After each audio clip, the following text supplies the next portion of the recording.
I'm here. I'm doing it. Well, welcome. um, I'm going to be using two things to stream this live. So I'm going to have to learn as I go. I've been messing around all week, but I keep adding new features or new something. I think there's probably an audio delay. I hope you can hear me. Can you hear me?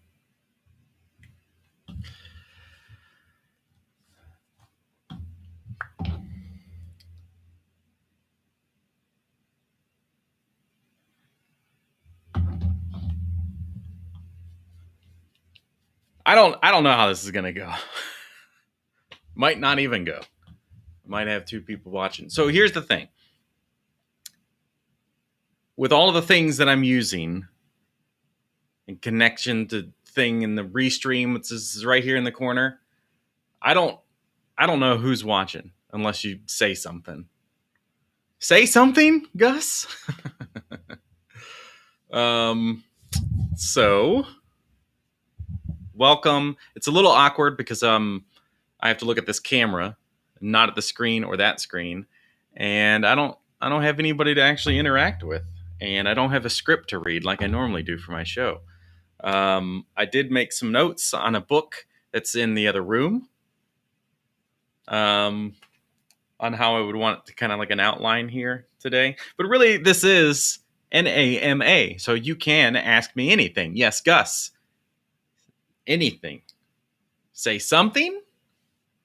Something. Oh, and look, Brian, thank you for also being here because, man, the Gus and Brian making magic happening. For anybody that doesn't know and that is on Facebook, you can see Brian in the video here. Composer, I would say, is your title. Musician extraordinaire, does an excellent job at creating original music for a lot of things. And there's a gnat in here. Yes, Sean, it did start. But you're asking, are you not seeing it? So what is going on? If I join my own event, what happens? You're in. Chats. Press the play button, maybe. What's going on over at Facebook? You're in. Okay. Chats. Press the play button, maybe. What's going on over at Facebook?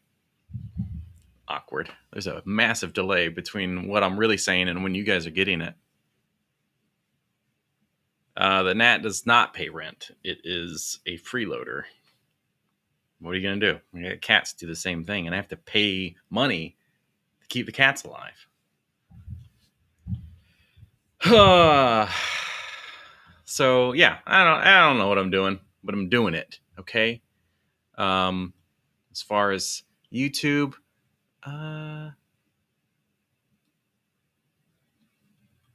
let's see. So it's all working. Looks like it's working. Delay. That's right. So yeah, I figured just for a little bit we could just kind of talk one way. Unless you're in the chat, you can say some things, but we can enjoy cats. That's Cora. I specifically chose this part of the apartment so that hopefully they would be entertaining, because I can't be. But yeah, we could just talk about some things. Everybody's always late to the party, and this is the party you want to be at. Some people might be fashionably late. Some people might be like, a couple weeks late or something. So we'll just wait for them. But no, I have a couple things. I'm going to grab my book real quick, just to kind of go over my notes. Some of the things that I want to talk about. But I do want to keep this really at any time open to anybody that's watching to just say, ask a question about this experience. Hey, how long did you have a show? I didn't even know you had one. Whatever. Just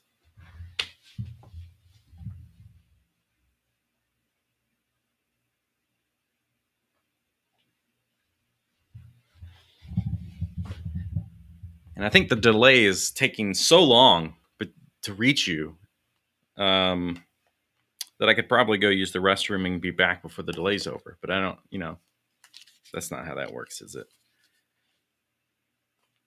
So I have my notes, which you can't see because it's too bright.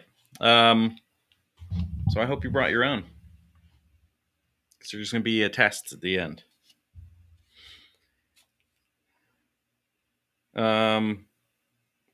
Note 1 is say thank you for coming. So I did say that. So really, this is my 1-year anniversary of doing the show. Technically, as far as release days, it would have been yesterday. But, I figured I'd do a 5 o'clock on a weekday to ensure that a lot of people are probably still at work or on their way home. So that the first hour of this is just kind of oopsie. No, I wanted the video that I had released yesterday to just be in its own space and not have anything weird or competition. Not that it has a whole lot of competition, because it's not, not everybody's watching those things. What is the most rewarding thing about doing the show? So there was a delay in me reading it. It popped up immediately. So sorry. The most rewarding thing about doing the show. You think I would know. It's the creative process, to be honest. I mean, I think fellow creatives, which everybody in the chat right now is a fellow creative, that process of creating something is very rewarding and fulfilling. It's kind of an energy driver in a way, because I've completed something, I can look at it and go, man, I made that. So whether it's anything, drawing or making a model car, which I haven't done in a long time, it's just completing that thing and knowing that I made that. It's very rewarding. So even in those moments when I feel like, I don't know what to write about, or I gotta, I've edited 3 out of the 4 that I recorded. I need to finish this other one, and might not be feeling it in the moment, but when I'm done and I finalize that, I feel really good and fulfilled. So that was about 5 minutes of just saying the same thing over and over. For anybody that is familiar with the Enneagram, I am a 3, which is the achiever. So it makes sense that I need to be creating stuff all the time. So if you look at the show on Facebook or YouTube, I'm like updating banners or changing thumbnails that I've already created or something. And just, so I actually enjoy the whole process, because thumbnails can be super annoying, but also it was only 3.5 minutes. Okay. Well, I don't feel as bad. What inspires you to do a subject?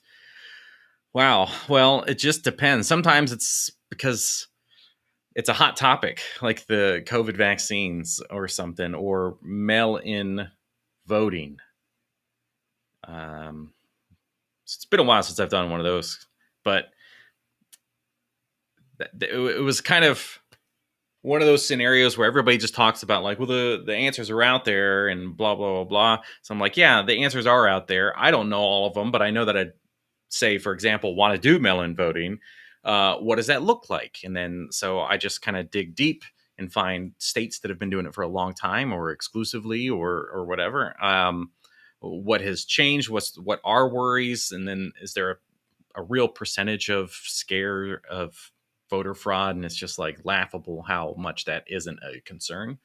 The COVID vaccines was just to try to consolidate information, and maybe people that I know would see that and maybe hopefully find it a little more trusting. I don't know. I mean, I got family members that are not getting it, and I'm like, well, I've done all of the research for you.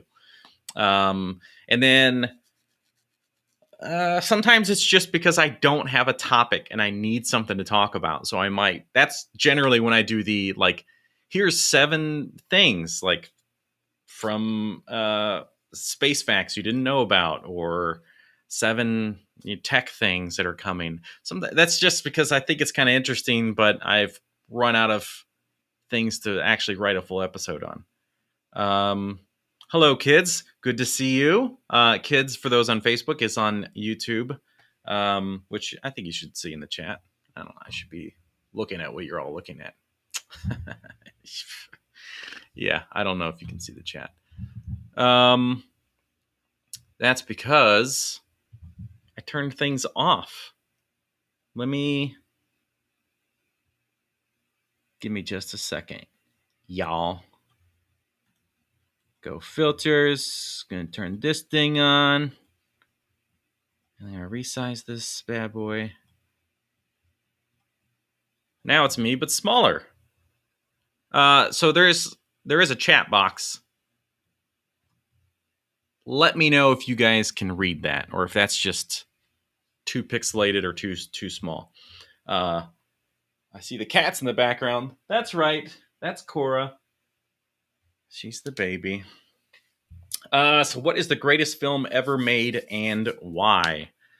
Well, that is a crazy question. I can't say what the greatest film ever made is. And I certainly can't tell you why. I can tell you some stuff that I love. The Alien franchise, 1 and 2. And then that's kind of about the end of those. So not the franchise, 2 of them. That's a good question, though, honestly. And I just cannot. I didn't think you could get smaller. Yeah. 5'7". Coming from guys like 6'2". Suicide Squad, no. Not even the sequel, which was good, but not great. A recent thing, I used to be in a podcast called Nerds with Mics with a couple of great friends, and that podcast still exists. It went on hiatus for a couple years, but it's back, and I do recommend checking them out. If you're on YouTube, it's Nerds with Mics. If you're on Facebook, it's Nerds with Mics. Anyway, but it's an audio podcast, and they do live streams and chat with people as well. And I definitely recommend it out. But the point of bringing that up, besides you should go listen to it, they talked about Rian Johnson, and they threw me under. Well, they didn't throw me under the bus. They put words in my mouth I never said. That Rian Johnson's The Last Jedi is the best Star Wars movie, which is obviously a joke for anybody that knows. So I wasn't there to defend myself. But Rian Johnson is good, and Knives Out's great. And last year they, I guess, finished up filming the sequel, and Daniel Craig is the highest paid actor of last year. $100 million for shooting that movie. It's stupid.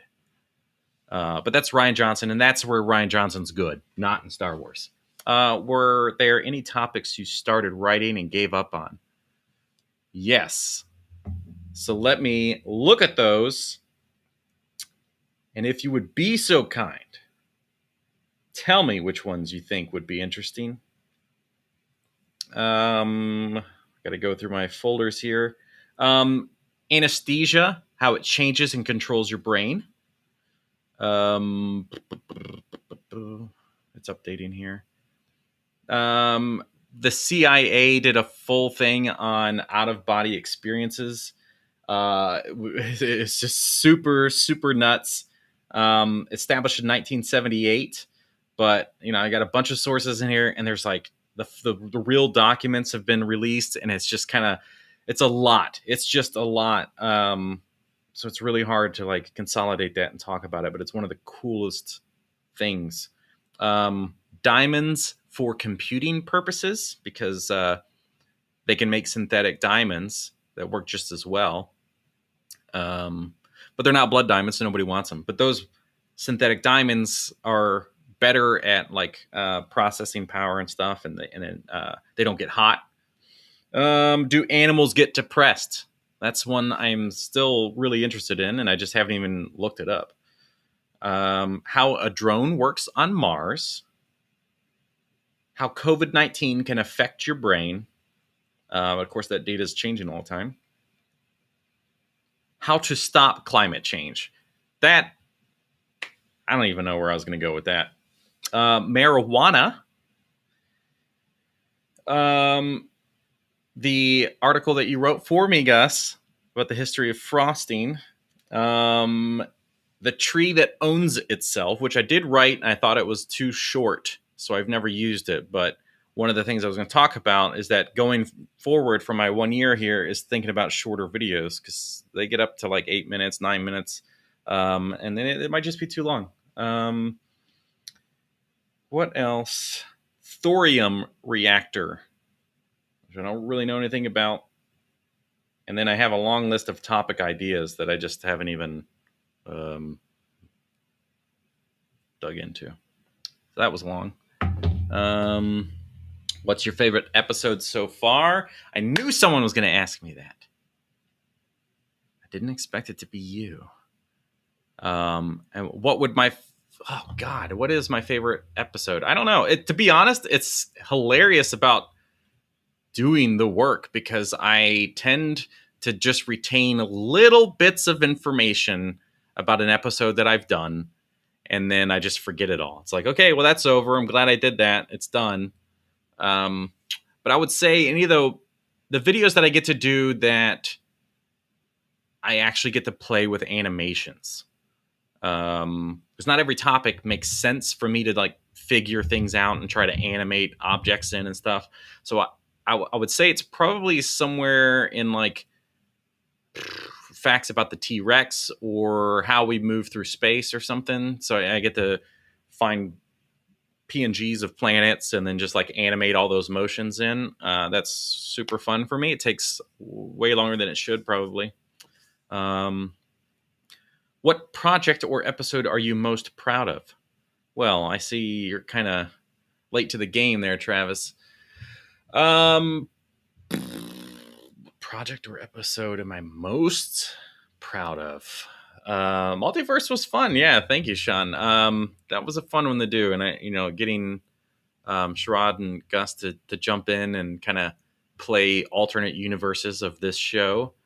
That was super fun. Learning how to do those edits was super cool. I think the stuff that I'm most, I don't know, every new episode is probably one of my more favorite ones. There's one coming out this Sunday that I gotta check the order of my stuff. Give me a second. Dogs can detect diseases, and that comes out on the 29th. So this coming Sunday, and that one was just super interesting to know how incredibly smart dogs are. So, let's see. Do you know about Afterman, a zoology of the future? Oh, that Nat's back. Afterman, a zoology of the future. No, I don't know that, kids. I would love to see some more information on that, though. Oh, Sherrod! I did it before Loki. Yeah, the multiverse. That's right. And then people like Neil deGrasse Tyson come out of left field, man, and just boom, 100,000 views on his. They didn't know I was doing it already. Where are those people at? Who are your favorite on-camera hosts of other TV or online shows? That is a really good question, Gus. Favorite on-camera hosts of other TV shows or online shows? I don't even know what I watch. All right. I love Rhett and Link, so Good Mythical Morning. I would say that those are the two of my favorite guys. I mean, they're on the show together, but they've been doing it since the early days of YouTube. They're just, they're like 41, 42 years old from North Carolina, and they're just those kind of good, genuine people. And it's just whenever they're doing like Ear Biscuits, which is really just the two of them talking for like an hour, or the Good Mythical More, which is a little bit more relaxed, less scripted stuff. And they just get to be fun, loving dads, and it's great. Do you get nervous doing episodes that might cause controversy? Um, Gosh, I mean, so the COVID stuff was probably the biggest one that could have been controversial. But to me, I would have thought that would have been the most controversial one. And I don't get nervous. I know that there's going to be, good and bad coming with that stuff. The things I get nervous for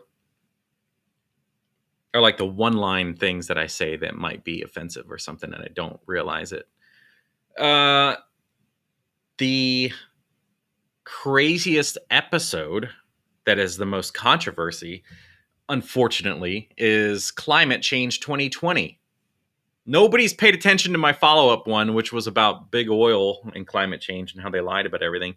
But climate change video has the most views by far. It's disgusting how many views it's gotten. 21,000 views compared to my 500 is high. But for anybody that is not on YouTube and watches the show or hasn't checked that video out, the Are We Too Late climate change video that I made February 7th of this year is insane. Just read the comments. I mean, there are crazies on both sides. You got crazy people that are like, climate change isn't real. Then you have, yeah, it is real, and we're going to die tomorrow. And then you get some people in the middle. And it's just very, very exciting. Sometimes I just stopped replying because it's so out of hand. After Man Zoology of Future is a book about speculating how animals will evolve after humans go extinct. That stuff is interesting to me. It's kind of in that realm of like the Discovery Channel or History Channel or whoever will do like there's a planet and it's 42 million light years from Earth. And it's everything that they say is made up. And it's like, if this planet had this kind of oxygen, then these animals that we just made up could exist. And so, I mean, it's a little interesting, but when it's all just like speculation and we're just using made up stuff, then I kind of lose it. What has the show taught you? Oh, a lot of stuff, and I forget most of it. The process, though, if you want to go in that direction, the process of doing the show has taught me to just always be ahead of the game. So stop writing an episode, recording it, and editing and releasing it all in the same week because there's too much pressure.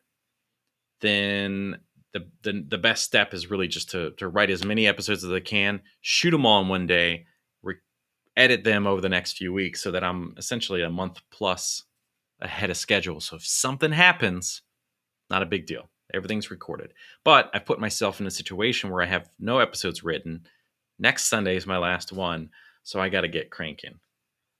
Would you ever invite local experts of any topic to join you in an episode? I've actually thought about that several times. I did my Delta 8 video, which is cannabis, but it's without THC, and that gnat is going to drive me crazy. But there is a local shop. It's ran by two health physicians. Very, very knowledgeable. He said he really liked the episode, and it didn't leave anything with like.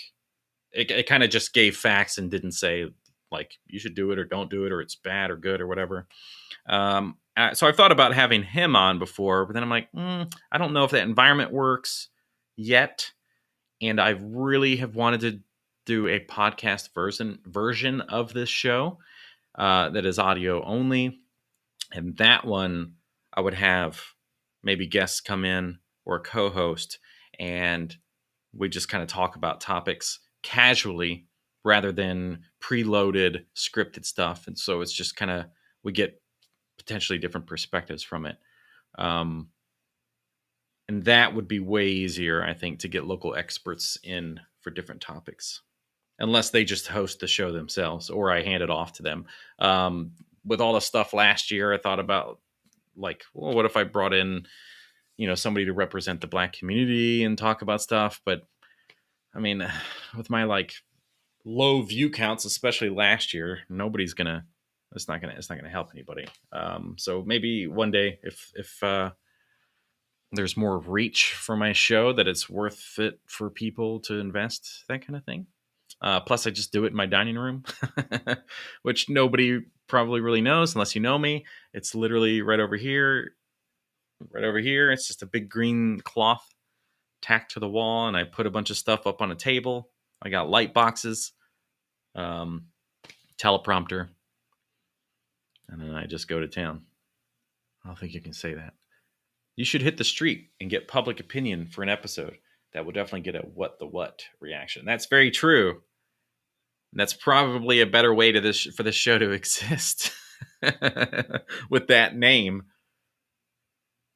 We're on the streets, what the what, and then get those reactions. But I did start this in, COVID's prime. So this was started in August of last year, which is why we're doing this anniversary episode going live. But you're right. That would be really interesting. What I like about what I'm doing is the ease of everything. It's just me at this point. I mean, I got help early on from Gus, Sharad, and Janice to help me write scripts. And I owe a huge thanks to all three of you, because the show probably wouldn't exist without some people helping me with some scripts early on, because I just wouldn't have put in the work. I didn't believe in myself enough to write things. So after a few episodes, I just started writing nonstop, and it's just been, I think, easier probably for everybody to do that. That makes sense. I'm out of questions. Give me another one.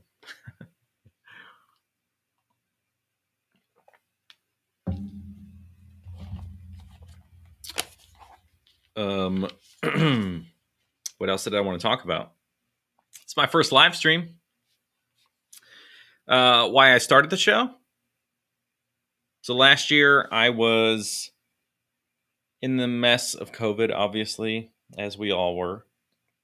And I wanted to do something to be creative. I had been acting since September of 2019. Started taking acting classes at Back to One Acting Studios in Raleigh, North Carolina, which Gus is one of the teachers. That changed everything for me.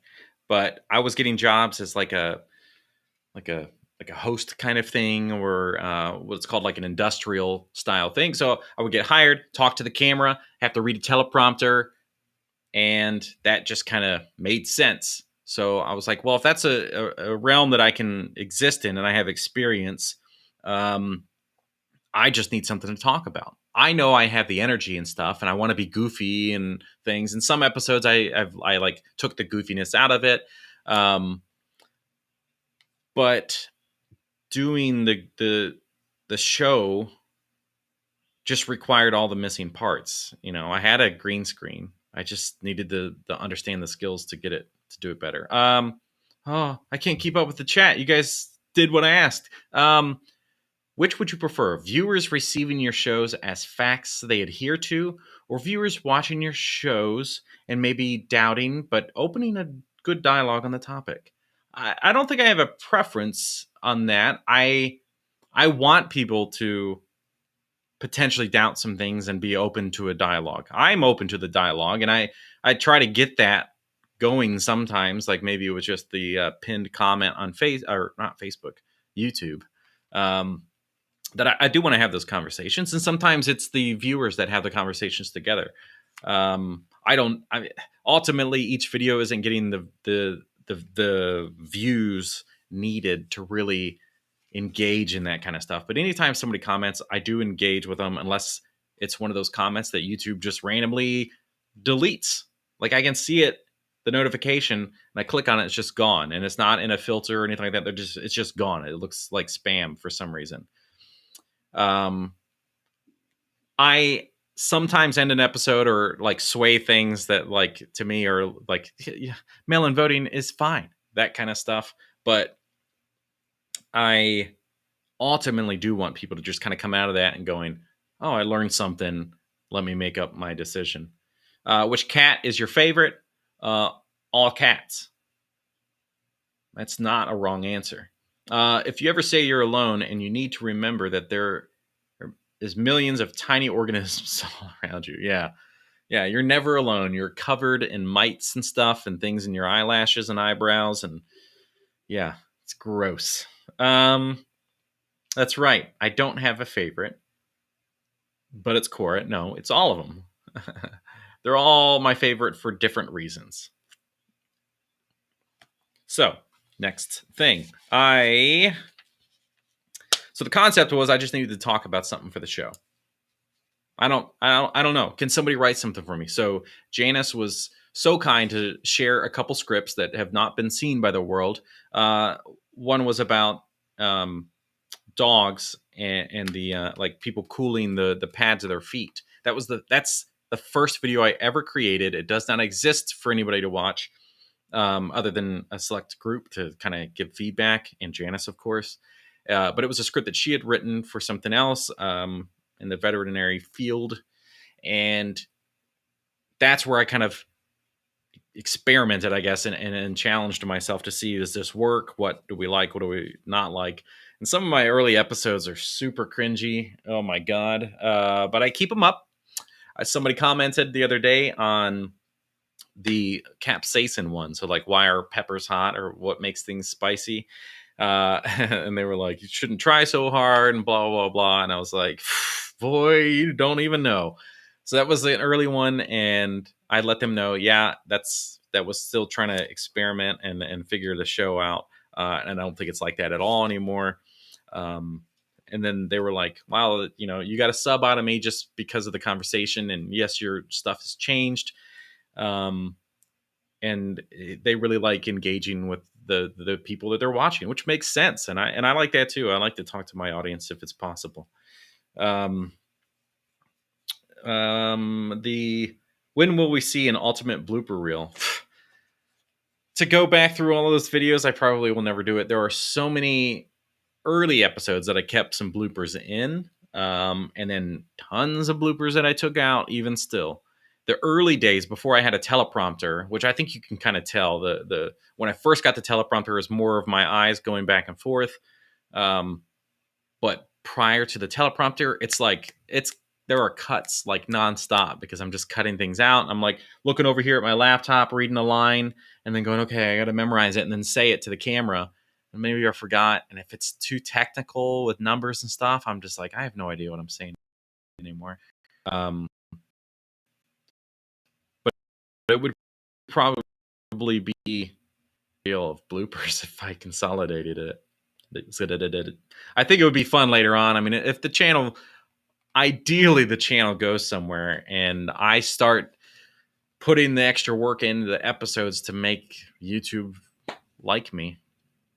The BPA one changed my life. Oh, wow. Yeah, that's a recent one too. Yeah, the plasticizers. It's crazy because it definitely needs to be BPA and BPS free, but if even the approved amount is just bad news bears for our brains. And with everything else that we're putting in our bodies, God, it just stacks up. That's one of the things I hate with the FDA is like, this percentage is approved, whatever that is. It could be like parabens in makeup. We approve this percent, right? But that's in one thing of makeup. But if you stack moisturizer, foundation, primer, all these other things, you've enhanced that percentage, so it's no longer safe. Let's see. Oh yeah, the early days of doing this show, like I said, no teleprompter. I had whatever lights I could figure out. I did not have soft boxes, which are life changing, and I had like a tiny little desk lamp to light up the green screen. Um, One that had like an umbrella reflector that was just too harsh, and that's why in some of the early episodes it's just like blown out on one side. And I was editing everything in iMovie at the time, and I did that for many episodes because I was familiar with it. It was doing the job. I was using an iPhone 10, which wasn't bad, and I think that the video quality could have been even better if I would have invested in lights early on. But the iPhone 12 Pro Max came out, so I've been shooting everything on that. I tried using the HDR thing, Dolby. What is up with my hair? The Dolby Vision, and Adobe Premiere doesn't support that. Even still, there's not like an easy way to do it. You just like read a bunch of stuff online of people saying do this or do that, and it never comes out the way I need it to. So I turn the greatest feature of the phone off and I just record. Why do you still own a fanny pack? Well, what else am I going to pack my fanny in? Was that funny? A fanny pack actually was purchased because of GalaxyCon. So for anybody else that's outside of my friend zone here, kids, if you're still here, I like to draw, and I was doing digital stuff. Kids, also tell me where you're from, please, if you don't mind. Kids could sell. I moved to Raleigh, North Carolina, and I went to, it was called SuperCon at the time, and I was like, hey, I'm looking around all the artists, and I'm like, you know what? I could do this. There's a lot of local stuff. There's people that travel. There's professional artists here. I could do this. So I get an iPad Pro, and I start drawing for a year. I buy the ticket for my booth as soon as I can, and the fanny pack just made life so easy to keep all my money in. So when people came up, I could just boop, boop, just pay them. Makes life way easier. And I miss it. I miss it a lot. And COVID really ruined it. I was going to do GalaxyCon again this year. That kept getting pushed back last year.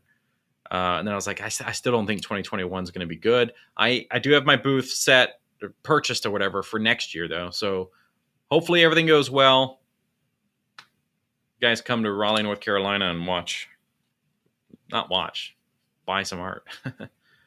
I think kids may have left, and that's a bummer. I am sorry. All right. Let's see. What I learned after 1 year. Biggest thing with that was, I did this art piece, by the way. If you can see that. That is not one of the digital ones. That's when I lived in Japan for a year. Sumie. But I, over the last year, learned that it's worth investing in light boxes as early as possible. I just didn't want to put money into the show. I thought I could get somewhere without doing that. Lies. Oh, kids. Yes. You said no to something. Let me know what that was. My question for you is, where are you from? Will Jonathan the illustrator ever draw Jonathan the host? Well, I did, actually. Let me see if I still have it on my phone while I'm waiting for you guys to catch up with the chat here. But I did. Yeah, I drew myself. And I thought that my new YouTube banner would benefit from a drawn version of myself, but then that didn't happen. Well, might be here.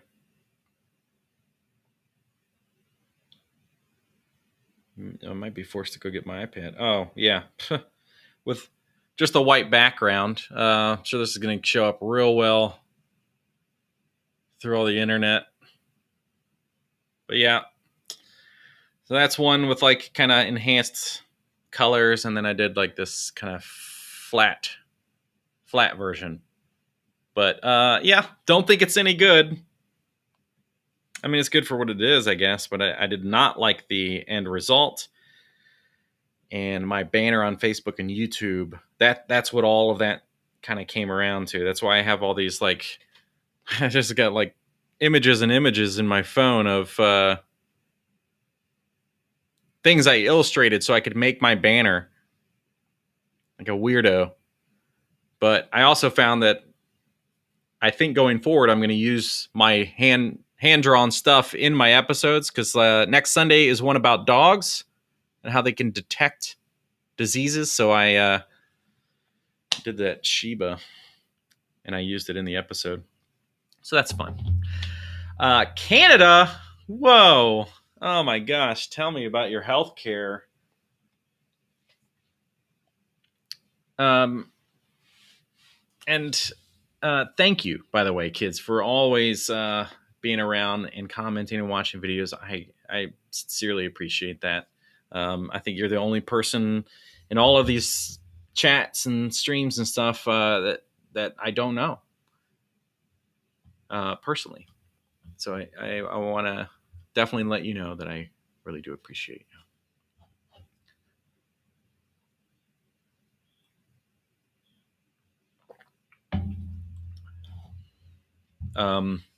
Kids, while you're here, if you're still here, what's one of my episodes that you like the most? And if you don't mind, is saying why, because I want to be able to get my episodes somewhere that appeals to more people, I guess, and that people want to stay and you know watch it all the way through, hopefully. And if you noticed, kids, that the last episode had reduced the timing of the intro, and then the outro is totally different. So I hope that is more appealing to the audience. Yes. In response to your short about the royal family, I remember some crazy Monopoly games in Huntington. Yeah. Oh, yeah. I was actually thinking about that last night. I made that episode, that short, a long time ago. Playing Monopoly on the NES. That is probably the best way. The original Nintendo system is maybe the best way to play Monopoly. I'm just gonna say.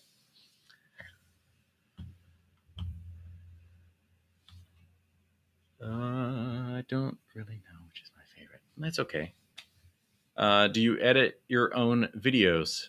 Crazy. I do it all. There were early episodes, since I think you maybe just joined us. There were some early episodes that I had some local friends help me write some episodes because I felt that was my weakest thing, and it was just something I needed to kind of overcome. But yeah, I do it all. Everything about my channel, I do the writing, the editing, the hosting, obviously, and then figuring out YouTube algorithms with tags and stuff. And I'm obviously not doing too well with that. The artwork, the show artwork, the logo, all of that. What's the worst movie ever made and why? Well, it might be The Last Jedi, and it's just because of Rian Johnson. And I think that's the easy answer. There are some bad movies out there, some that are enjoyable to watch, like Fast and Furious movies. But probably The Room, Tommy Wiseau's The Room, I would think probably collectively. It was so bad it got a movie made about it, which is ridiculous. James Franco, the controversy noted on that one. And I switched from iMovie.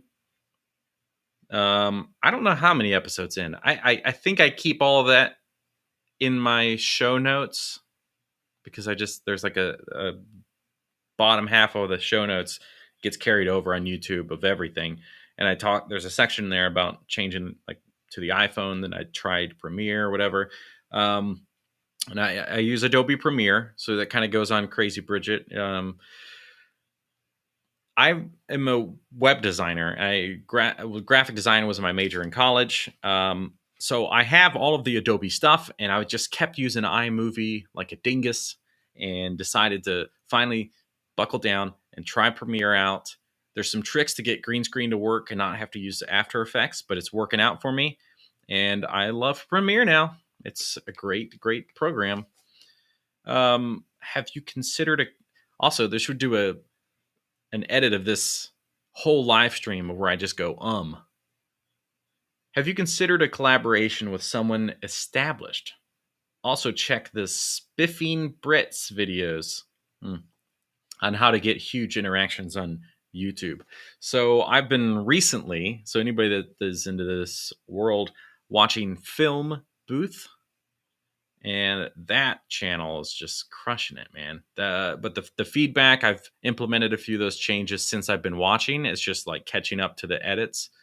So like changing my intro and the outro of my show has happened, but I learned about it, like 2 weeks ago or something. So I'm just trying different things to help the show get better. And I think to increase my watch time, I honestly think that I need to shorten the length of my videos. But I don't know. I also need help from people that are really, really good with social media marketing and know the right things to write out. I'm trying constantly to learn that stuff. I'll watch videos or read and stuff, and it's just like, I don't know. It just doesn't seem to compute as well or process through my brain and then turn it into my own stuff. I'm like, okay, I know how to do all that for these people that I just watched, but how does it work for my show? If technology wasn't an issue, what might you add to your show? Animations. Tons and tons of animations. It's not a technology issue. It is a can't pay somebody to do it and can't do it myself show. That's why I like doing it when I can with the little things like moving planets around or something. But I want somebody that can animate stuff and just kind of, it doesn't have to be the full episode, because there are channels out there that do that and do it very, very well. But I just want some moments where I'm not on screen and it's just an animation coming in that was an original piece for the show. I try my best. There's one about mRNA vaccines and how that works, and there's a section in there where I just found a bunch of pieces of, like, here's a castle, here's grass, here's a sky, archers, and then some knights, and I just found a bunch of GIFs that were animated, and then I just kind of threw them in and changed the timing and their movement a little bit, and yeah, so that's the stuff I love that I want the show to be able to do. Kids, thank you so much. You also have a good day, and thank you for coming. Always a pleasure.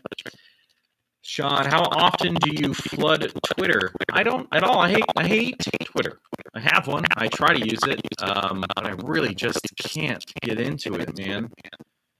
There's just so much awful hate and stuff.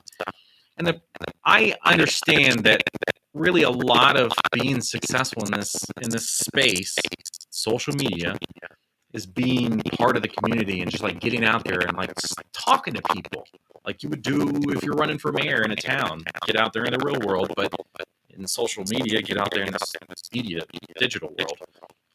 And I know that if I got on Twitter and just like engaged with conversations and looked up hashtags and stuff and I just try to talk that way, oh God, it would be so much better for the show and stuff. That is like really the hardest thing for me to do. I can't stand it. I don't know. It's like I have to get big to hire somebody to do those things, but I can't get big if I don't do those things. So it's just a matter of stop being lazy and just do the dang work.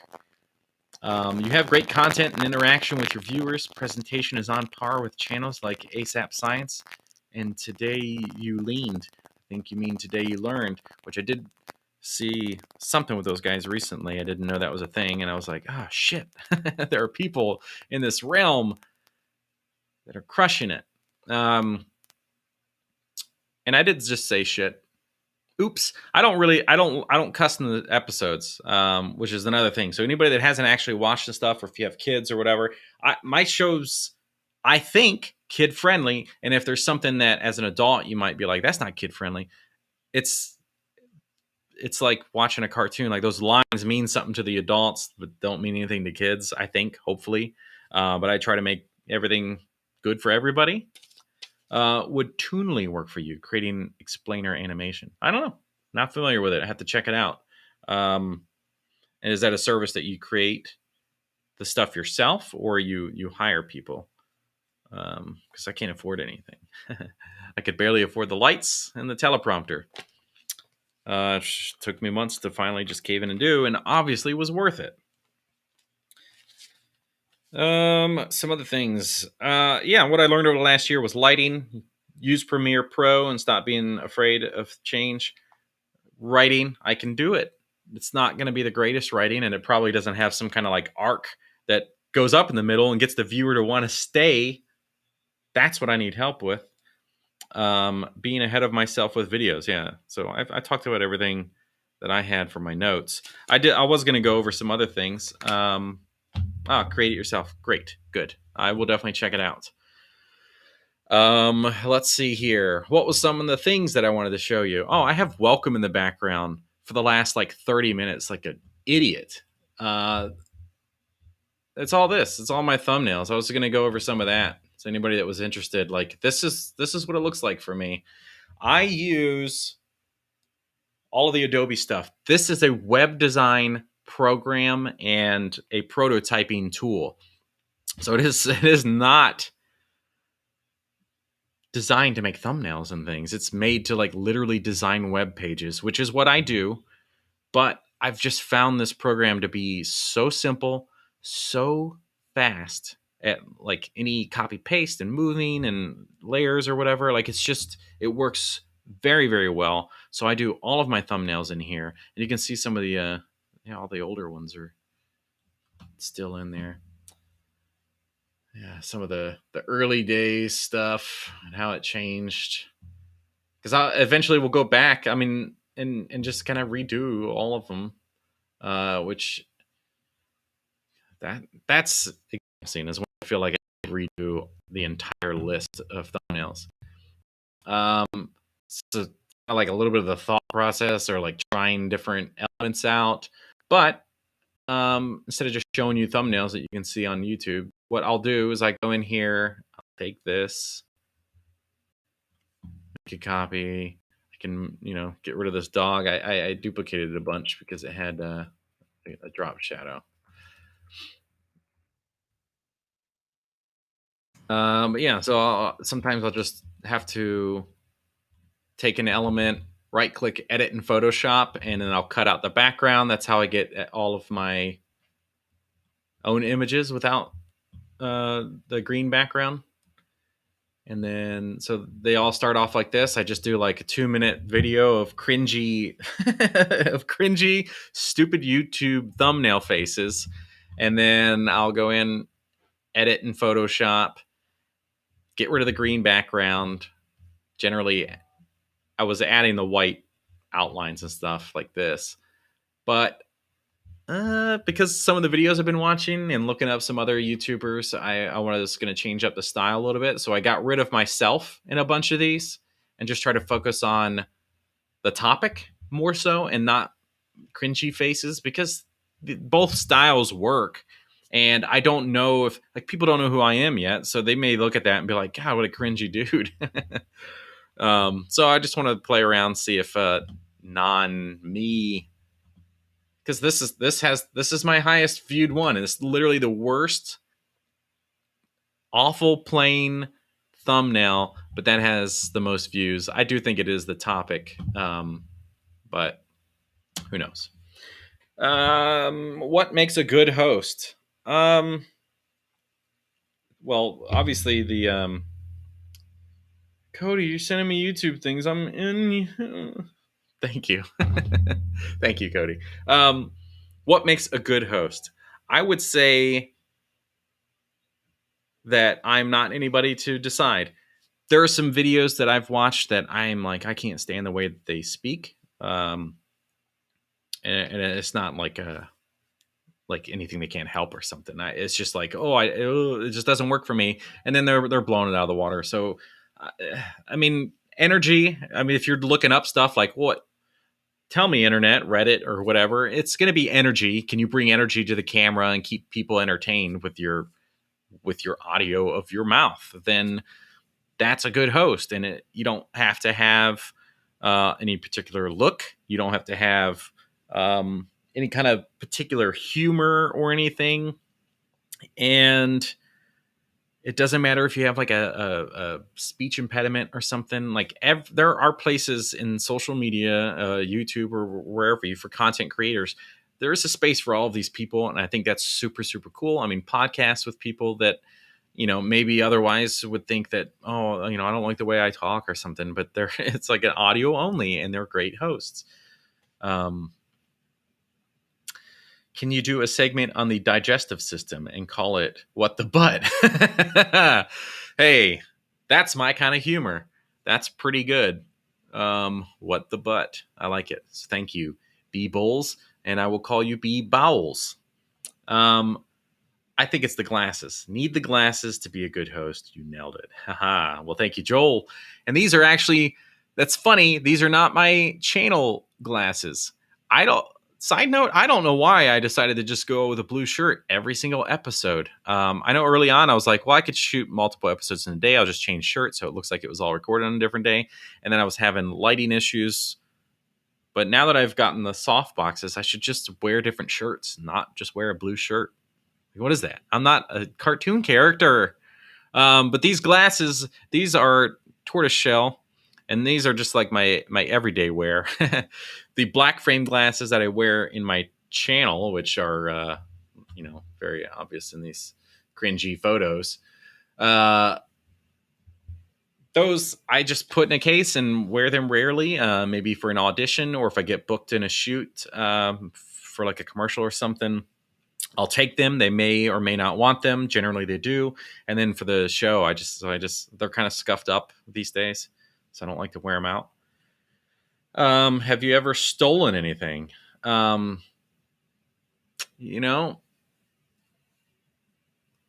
think aside from like the obvious stuff, like you work at a job, and you take a pen, or you take like some like an envelope or paper clips or something random like that. I've never stolen, like actively stolen something from a store, like a pack of gum or anything of the sort. If I ever did something that would count as theft, it would have been an accident, like it didn't scan or something. But I am over paranoid about self checkouts too, that I'm like, I'm going to scan. And if I have avocados, I'm going to ring them out as avocados and not carrots or whatever people were doing years ago, because they cost less. You can be that blue shirt guy better than being the cringy guy. Well, thank you. Unfortunately, I wear a blue shirt in all of these cringy photos. Content. Do we know if that's what he means, Sean? Because it's Gus, after all. And Gus can be a bit random. He did ask me what was the worst movie of all time and why.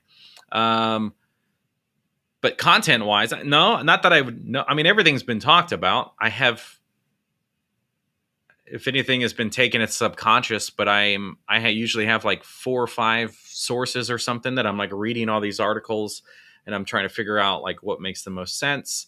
There have been things like the mRNA vaccines that no, not that. Well, that one that I used with the knights and the archers and stuff and the wall. That was me trying to break it down to something dumb that I would understand, like if it was presented to me. Because sometimes I read stuff and I'm like, I cannot comprehend this. But the quantum teleportation episode, I talked about quantum mechanics, and tried to explain that in a very dumbed down version, and it took a lot of extra work on my part because I had to understand it, read an easy to understand version of it, and then make it even easier to understand. And then that one, I just don't always understand it. He meant theft. See, Gus is crazy. Let me get rid of this. You don't need to be seeing this thumbnails anymore, right? Webcam. I kind of have to do this in a roundabout way. I'm gonna bring the chat back, so don't worry. I know it looks like it's gone, but I do this. Chat overlay. There we go. Where's it gone? Chat? Hello, chat. Okay. Well, just kidding, I guess.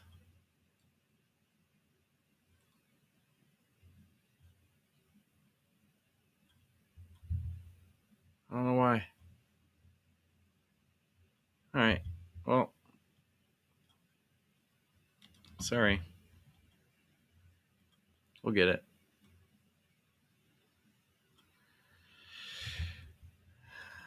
If I can know how to use computers. I feel like you'd be a good game show host. Man, all right. Gather around, kids. Gather around. Bring all your friends, bring the family and stuff. Bring all the people that haven't come to the live stream yet. Let me answer this real quick, and then I'm going to talk about the game show thing. Did you test out the cat tree to know it was comfortable before subjecting your cats to do it? I could only get myself in the lower half.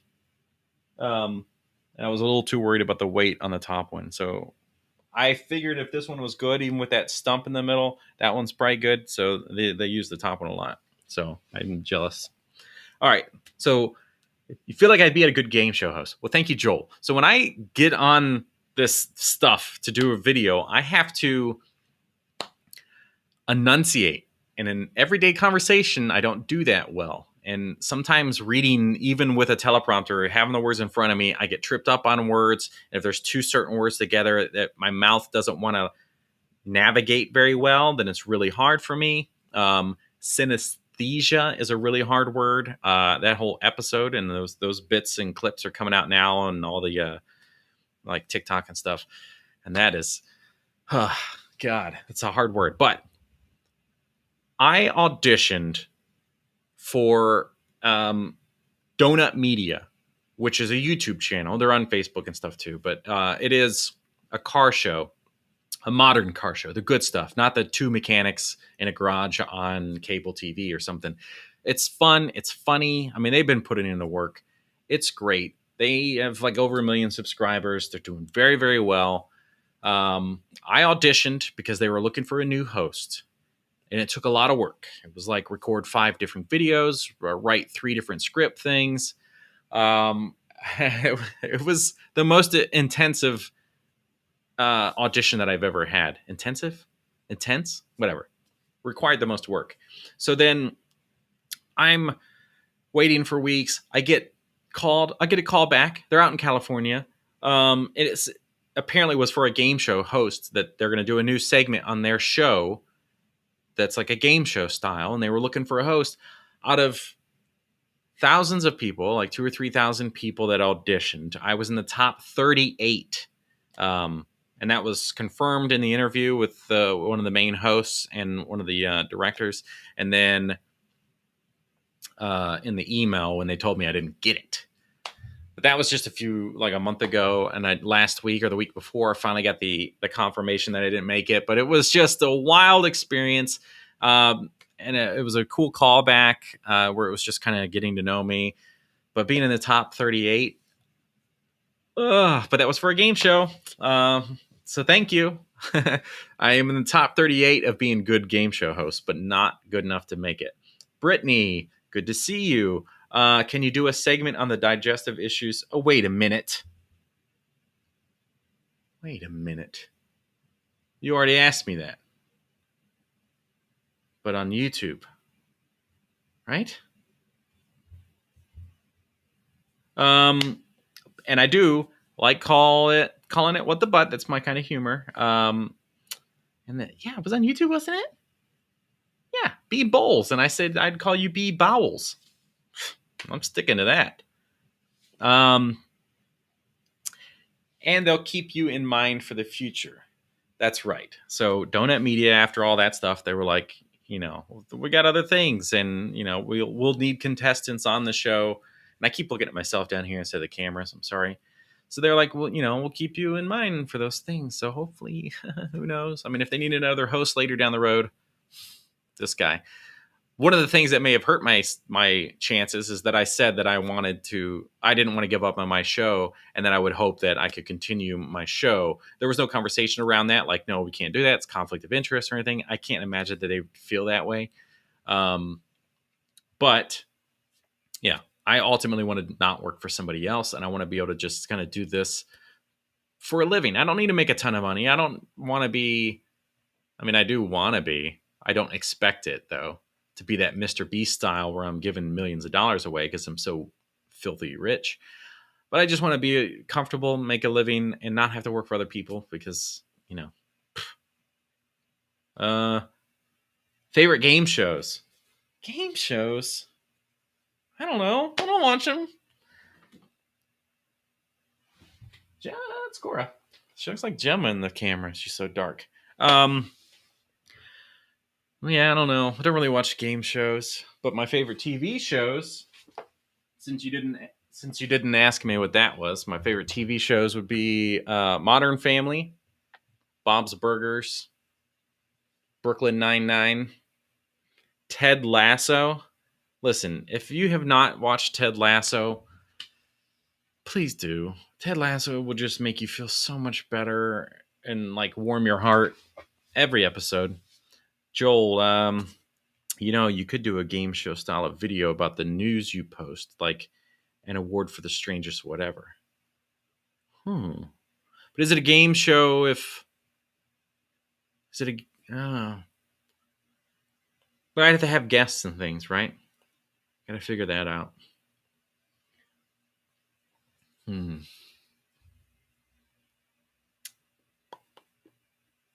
Other TV... Yeah, I think Modern Family and Ted Lasso, mostly because of the writing. Like, they're really funny, but they're very well written. Of course, if Gus gets off his hiney and starts writing some shows, those would be the best, most favorite shows out there, because that is somebody that can write. So anybody over here on Facebook or in the chat, Gus Allen, that's your man. If you need somebody to write some scripts for plays, movies, shows, he's a genius. I'm a dissenter. Ted Lasso is a Lifetime series. It's just pleasant, but not funny. A Lifetime series? Ted Lasso is a Lifetime series. It's Apple TV Plus. So I don't know what you're talking about. Well, not necessarily a game show. Could just be awards, or you can invite guests and have them guess what news is actually real. That's fun too. I like that. That's still a better idea for what the what. That's a better theme. Yeah, the name came early. Sherrod mentioned it when I asked Gus and Sherrod what would be a good name for the show. At the time, I thought it was great. But the more I look at it and read it, and I would say it every episode, and like, welcome to What the show. And then I just I really don't like the name of the show anymore. I think you should leave on Netflix. On Netflix! I think all of you should stay. I was just reading a comment. Thank you, Justin, for coming. I know that we talked about that and you were working at 5, and I scheduled this live at 5. That rhymes like a news channel. I scheduled this at 5 o'clock because I knew everybody would still be at work or on their way home. I'm dumb, basically. I should have started this yesterday or later in the day. Who else is there? We got some people watching, but I can't see who the names are. So if you haven't said anything, leave me a comment. At least say hello. And a lot of questions have been asked, but yeah, for anybody new, Joel, Justin, Brittany, if you guys want to ask some questions, please feel free to do so. I'm gonna maybe get rid of this. Yeah, we don't need to look at that anymore. And then I'm gonna still messing around here with this software. I'm gonna do that and then get this chat over top. Is that better? Maybe make it a little bit bigger. Maybe now everybody can actually read it. Did I have any other personal notes that I wanted to talk about? Oh, no, not really. There was Final Cut Pro I tried one time. It's a great program, but I could not animate text to move on the screen, so I dumped it.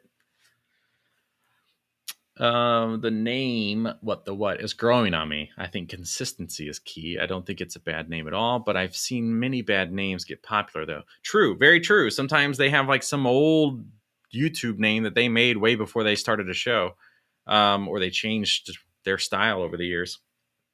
Yeah, and they're pretty bad. But yeah, I'm glad it's growing on you. It is not on me.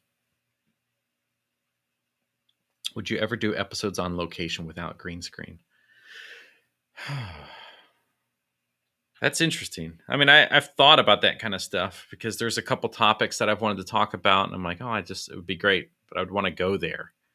And then I'm like, I mean, I did a couple episodes technically about cars, but one that was like really about one car. And that's not even in the US, unfortunately. But if it was, yeah, I don't know. There's so many more problems that kind of get brought up that I'm not considering. I mean, we've all experienced that in our creative group from last year about lighting outside, and not having like an external power source to light and stuff. Yeah, I mean, it's interesting, but it would have to be like somewhere down the road where like I have hopefully income from the show that I can spend it to try something new and experiment or have fun or do something new for the show. Maybe a special, but what would be hard to make a bunch of content? But that would be hard to make a bunch of content. Yeah. Yeah. Doing it on location or yeah, I know. I think it would be fun. I need funding. So anybody who wants to donate, I put it in all of my shows. Nobody's donated to the cause yet. I don't know if Cash App's available in other countries. Not that I get a lot of views outside of the U.S.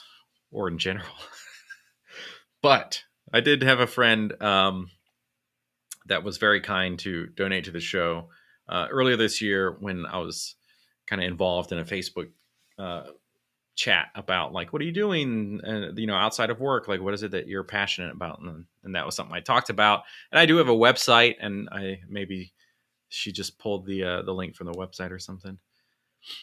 How many followers do you need on TikTok to get into the creators fund? It's got to be awful. You got to have 1,000 just to go live. I was looking into that as like, I'll go live on TikTok too, maybe if I can restream to all these places. And yeah, gotta have 1,000. I'm at like what am I at, like 429. I mean, I'm getting new followers every day, and it's growing faster than it is on YouTube, which is good. But yeah, TikTok pays like a third of what YouTube does, by the way. They made billions of dollars and only gave so much of it out to their creators, where YouTube really does. I mean, it's not maybe the greatest payment, but considering where your money is and all what you're doing and all that, YouTube definitely pays the best with that ad revenue. Trying to catch that gnat still. Yeah, TikTok is just it's a secondary thing, and I only got serious about it probably like a month or two ago, and started like really kind of taking old episodes and cutting them and making a version that really, after trial and error, think it works the best visually. And if you guys are on TikTok, you could follow the show. But I'm really loving my my thumbnails. I'm trying to get like super colorful, and this camera is never going to focus on that.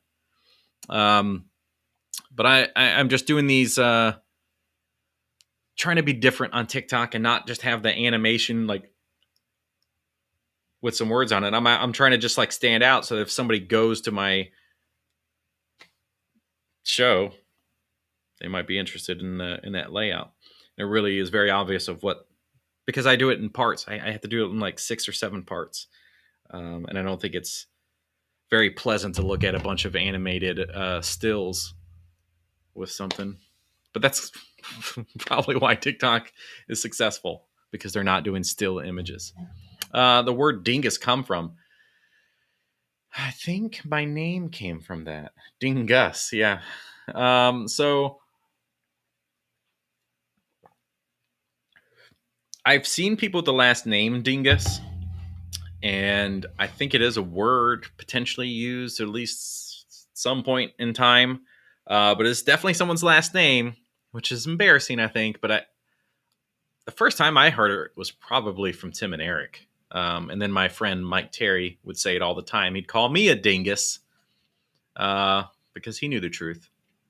Just find out, to get into the Creator Fund, 10,000 authentic followers have accrued at least 100,000 authentic video views in the last 30 days. Not this guy. What's your TikTok? Well, Crazy Bridget, it's just the name of the show. You should be able to find it by typing it out, but if you want the at WTW underscore show. Which I'll do this. You know what? Just gonna have some fun. Let's edit this. Tick. At WTW underscore show. And there it is.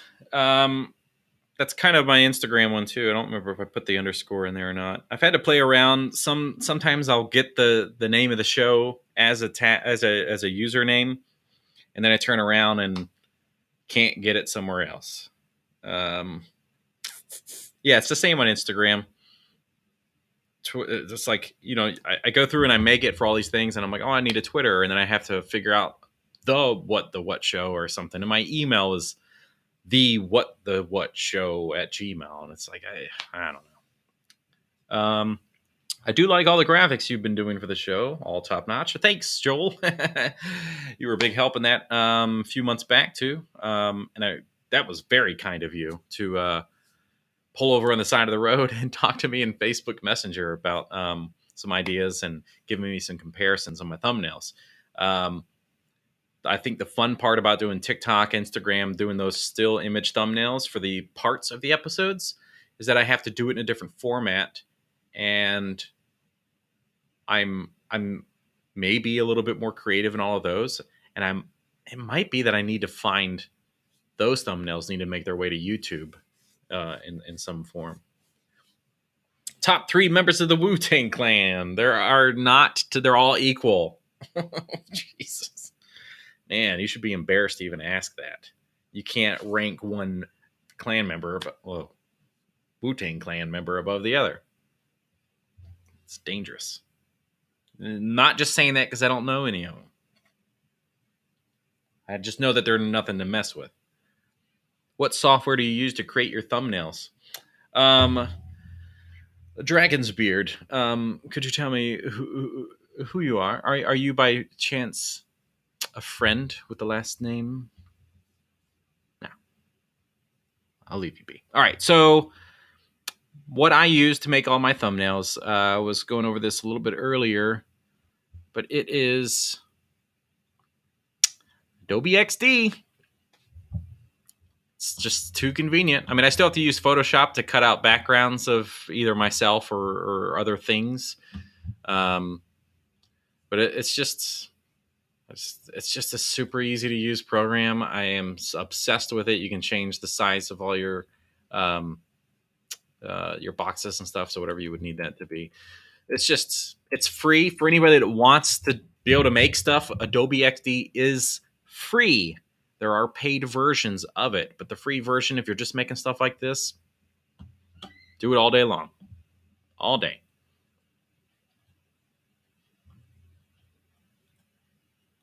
Whoop. One day you'll have a team for graphics. You're setting the tone. Well, thank you. Yeah, I mean, hopefully that is the goal. It is not to be rich and famous. It's just to be able to be my own boss and have a nice income that allows me to live and survive this world. Favorite podcasts. No one's asked me, but I'm going to tell you, okay? Because I think you need to know. Favorite podcasts. You Made It Weird with Pete Holmes. Please, please, please, please listen to that. Don't be scared of the 3-hour long episodes. Look for a famous person that he's talked to. He's also famous. Musicians, magicians, stand-up comedians, actors, you name it. He has gone. They're just fantastic episodes. Oh, Jared Marsh. I thought that maybe, but I didn't want to call it out just in case. Logged in as my gaming channel, apparently. Yes. 573, man, Best Buy. Talk about what a world. Anybody that is a fan of my brother and me, two of the McElroy brothers worked there with myself and Jared at some point.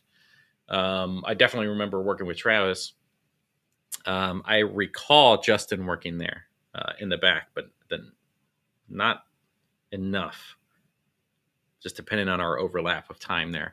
But Jared, I was thinking about 573 the other day because I was talking about management for some reason, and Michael Moore and his getting that 573 tattoo. It was just one of the best managers that that store has ever seen. New segment idea: Survive This World. Oh, man, yeah, I want to talk about an episode that will probably be controversial, like climate change. I don't know if you can hear that or see it. Of course, freshening up those nails for the kill. You know the Rock Band video with yes, yeah. Oh man, Brandon Ambrose, dude, that was a good one. Rock Band, early days. That was great. The Xbox Throne during launch day was a pretty classic memory. Xbox Throne. Built a throne out of the boxes for the display, I think. I was also thinking about the when we used to carry the drum sets and real guitars. And of course they may still do that. But they had that the cheapest drum set of all time was sold available at Best Buy, and the hi-hat, when you would compress it, they're supposed to, kind of be that shaped and just hit. But if you pressed the pedal hard enough, it would collapse in on itself and invert, and so you could hit. And it was so cheap.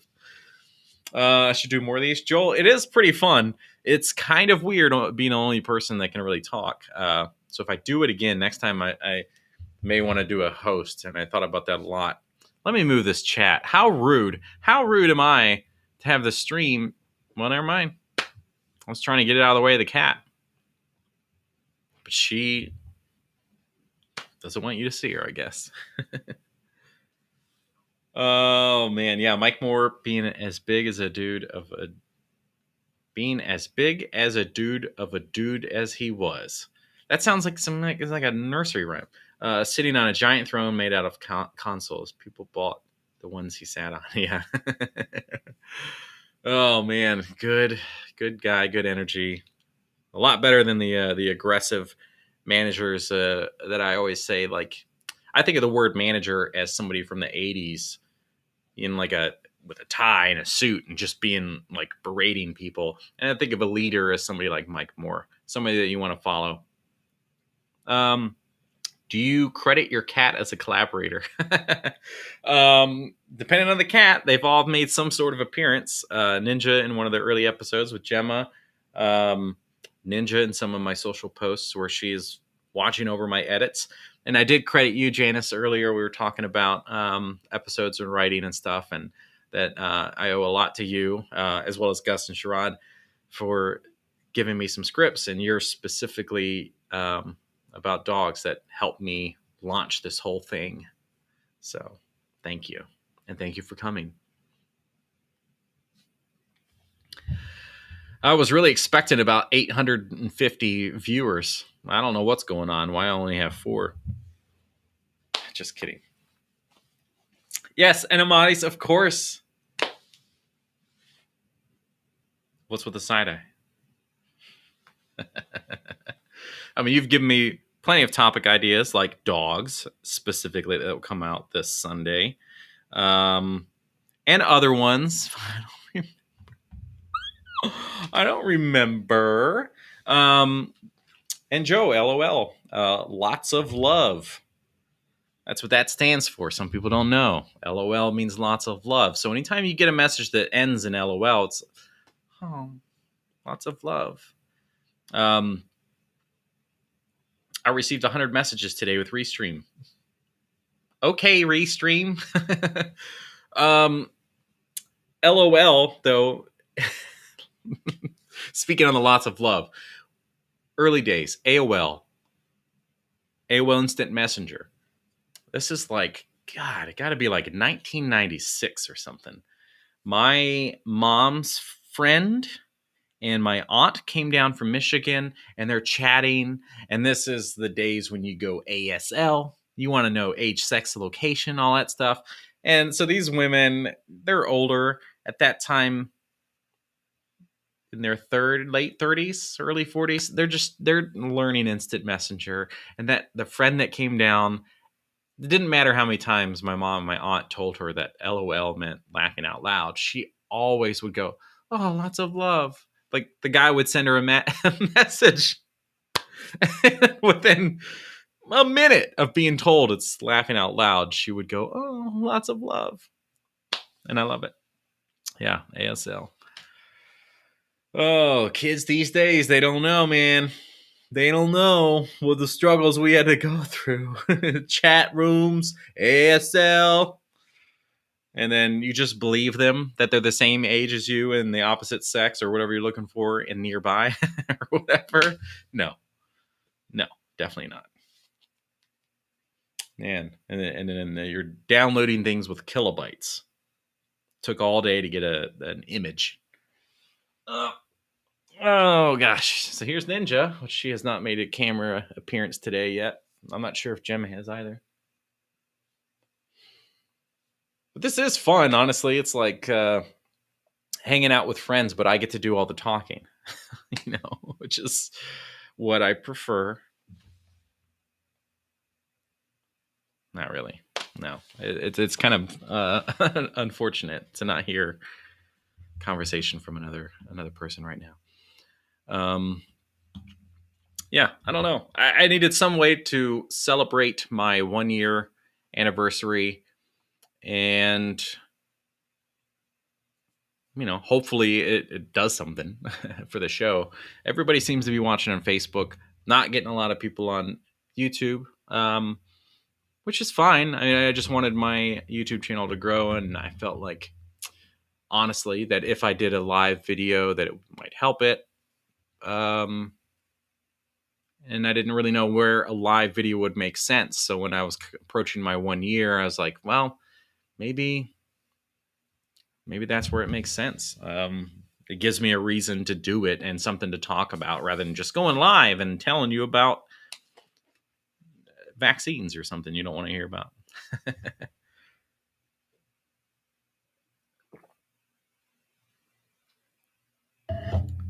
All right. Ask me some stuff. Or if you're all done, you can let me know. If this was a potluck get together right now, what would you have brought? Something from the grocery store. I think cheesecake's a good option. Probably not. I love cheesecake though. Not everybody does. You can never go wrong with like some good mashed potatoes. I would do potato salads in the past, like back when I lived in West Virginia and I had to get something. I would go to Kroger, which we used to have in North Carolina, don't have anymore, and just get a big thing of stuff from their pantry or marketplace or whatever. Just get some potato salad. Eggs. Eggs, Gus. I don't know. Deviled eggs? Just a 32 pack of eggs. So anybody can make whatever they want? Eggs are the only thing I can make. That's why she said that. North Carolina. Jared, don't move to Florida. And just wait for Amaris to say something because she's going to go, excuse me, or something. Because she loves Florida, and I'm fine with her loving Florida. It does not work for me. 2 years down there was too much. 1 year in north of Miami and Fort Lauderdale. And then 1 year north of, where do people go to retire?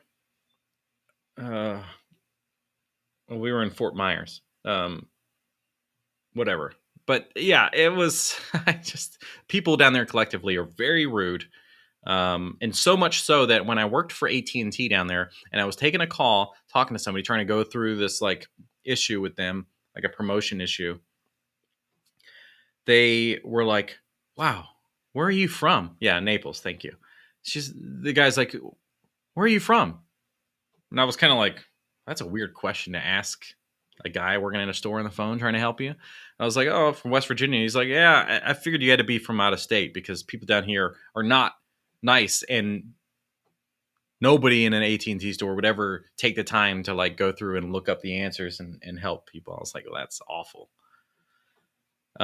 Yes, cheesecake for life. And follow-up question, Florida or Florida? Florida, probably. I think he does some good stuff for the community. I might be wrong about that. And I might be thinking about Pitbull. One of them does really good things, or both of them could do really good things for the communities and stuff. God knows Florida needs as much help as it can get. Cheesecake, realistically, I mean, I will take a plain cheesecake all day long. Classic. I'm going to be a happy person. If there's some like glaze or whatever on it, that's fine. But we got a Cheesecake Factory down the road, and it's very tempting to get like, Reese's peanut butter cups or something because I love peanut butter. Or any of the other mix combinations of cheesecake, but classic all day long. And I also prefer vanilla ice cream over like chocolate or something. So I guess I'm just boring and plain. But that's the base of the ice cream. I generally don't just get regular vanilla. I get like, Ben and Jerry's or something. Got to get crazy. Anything with peanut butter in the mix of the ice cream, I'm all on board. I hope you can't hear the cat urinating in the cat box. It's on the other side over there. And if you didn't hear that, now you know because I just told you. That's stupid.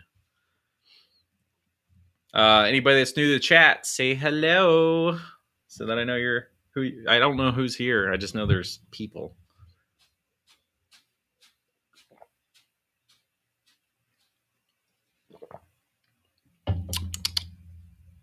That's what that was. Yeah, could you hear it or you couldn't? Ever had Sara Lee's French cheesecake? It's amazing. Very different than usual cheesecake. Mind-altering good. Well, now I'm on board, Joel. I will definitely look into Sara Lee. French cheesecake. Speaking of a different country doing cheesecake, Japanese cheesecake is really, really good. Amaris has made some excellent Japanese cheesecake in the past. It's more spongy, like airy and kind of porous. Japan is not big on like overly sweet stuff. So they have like little sweet shops and stuff where you can get like little tiny pieces of different. What is this shape? You can't see it. Like little tiny pieces on little plates, and it would just be like an all-you-can-eat dessert place. And none of it was overly sweet. Nothing like here in the U.S. where we are gung-ho to get that self-created diabetes. But those are the one lines in my episodes that I always put out there and then fear that it's going to bite me in the butt.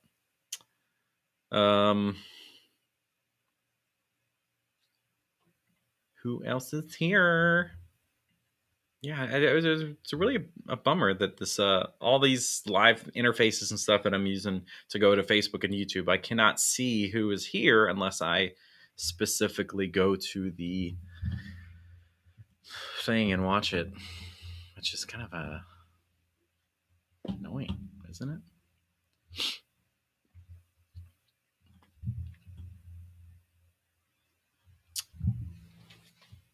So ask me some stuff, y'all. What do you want to know? Or tell me if you watch the show, things that you like or how you feel it can be better. I've had people in the comments before say that adding music in the background would really make the videos better, and I just have never been comfortable. Like, I know I can get like free to use or whatever, royalty free, especially with YouTube's studio, but it never really seemed to work for me. But if you guys think that music kind of playing in the background would make it better, please let me know. Gus, man, I'm an idiot. I don't read a lot of books, but I when I was in Japan, I read the Memoirs of a Geisha, and it came out right when the movie was coming out, and I was so mad at how much they changed in that movie.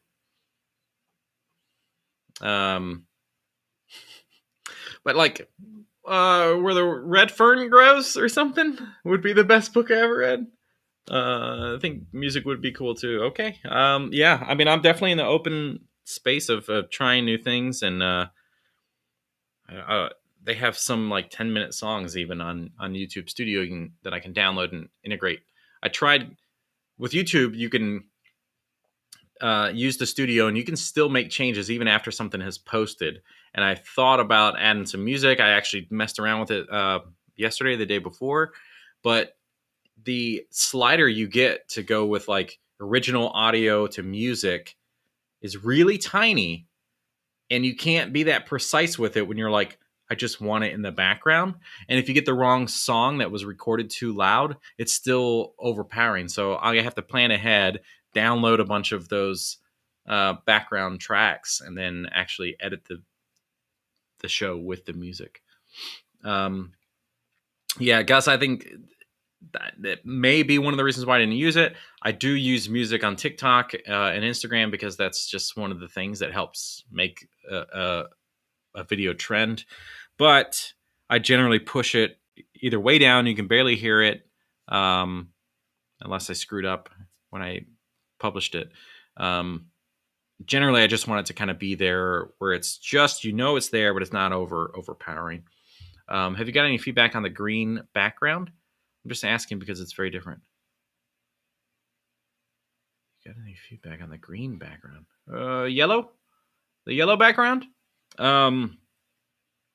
Early on, when I was making the first couple episodes, and I showed it to Amadis, and I had some of the blue backgrounds that I would use for when I would just pop in and say, "Oh, but subscribe and like the video" or something. She liked the blue better and felt that the yellow gave like a kind of a weird aura, like outline whenever I would be moving in it. I was getting that with the blue video, with the blue background. So yeah, I don't know. The yellow was really just, the yellow happened because of a story told, and I made a spoof video from one of their like self-created videos that was kind of like an interview style, but it was just one way. They were just kind of talking off camera about some of their songs from many years ago, and I was bored last year, and I was like, well, this could be fun if I just asked a bunch of questions and then edited their stuff to make it look like I was interviewing them, and they'd have funny answers or something. And those were super, super fun. They only had 2 videos though, so I can't make any more.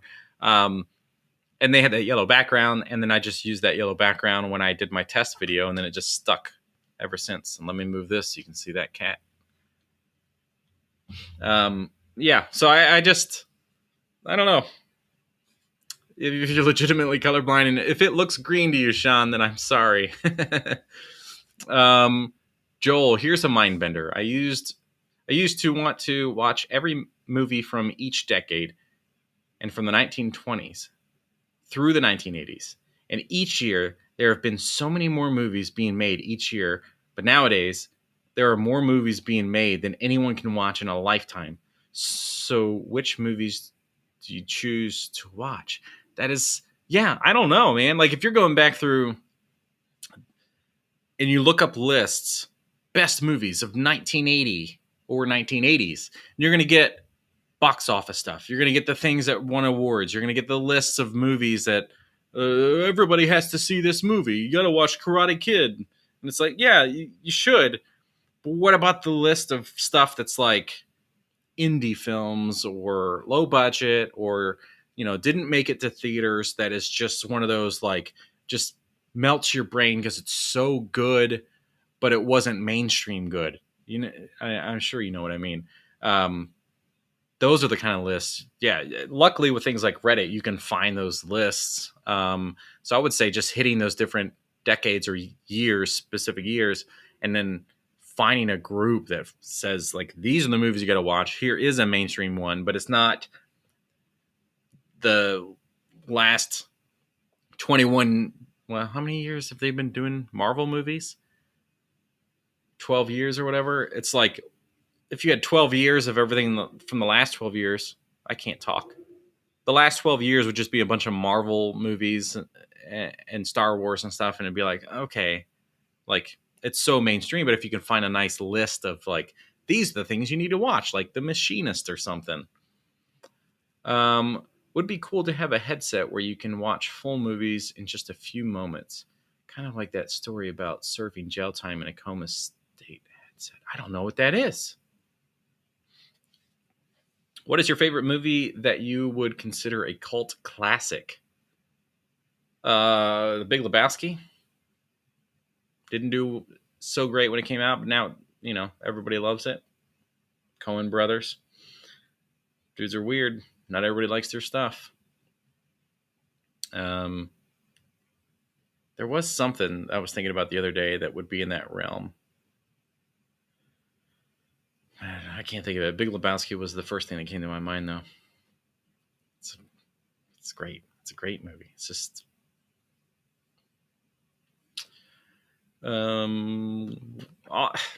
not a cult classic, but great movies. Tron Legacy.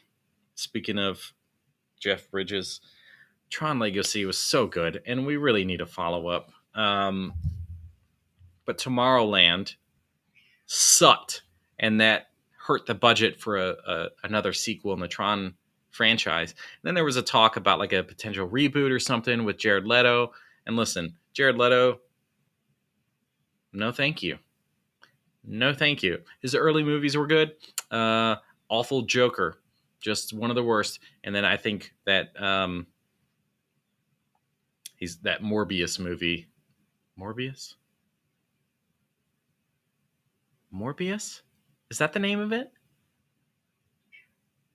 Then you have Mobius and Morbius in the whatever. But I think that movie is just going to be dookie if it ever even comes out.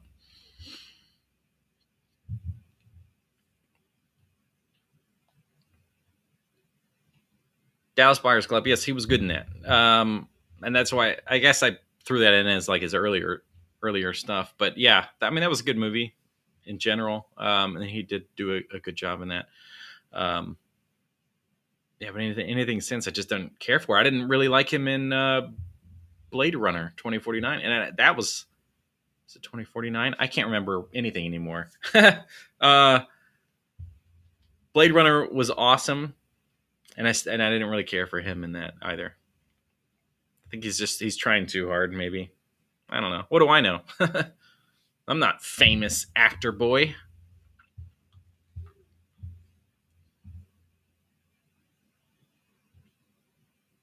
I'm juiced up enough here. I don't know if this will cause my computer to probably explode, but I was gonna potentially. I'll try to multitask here. My cat's crying because she's hungry. Prisoners could serve a 1,000-year sentence in 8.5 hours in the future. Future biotechnology could be used to trick a prisoner's mind into thinking they have served a 1,000-year sentence. Ooh, man, that is like Rick and Morty. Rick and Morty, whenever they do freaking that game where you get to live out. I hope you all have seen it, but he puts on that thing. It's a game at one of the intergalactic places, and he gets to basically you just play the game to see how long you can live, and he comes out of it. He like lived an entire life as somebody else, and made it all the way to like old age, and he takes it off and like doesn't remember that he was playing a game because he lived it out in all that time. Um, yeah, that would be terrifying. I'm gonna see if I can. I just wanted to pull up like what it looks like for Adobe Premiere when I'm editing a video, but I don't know if my computer will explode trying to run all these programs and things. I mean, it's a MacBook, so it should be fine. And then I gotta get the program to figure out how the program works to do the thing. Let's see what we can find. Adobe Premiere. There we go. Now I need to change my cam. Go back to this. Oh boy.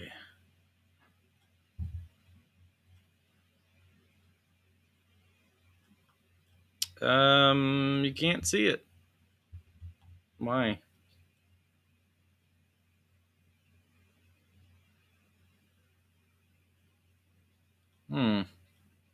Oh, the little eye icon is off. All right.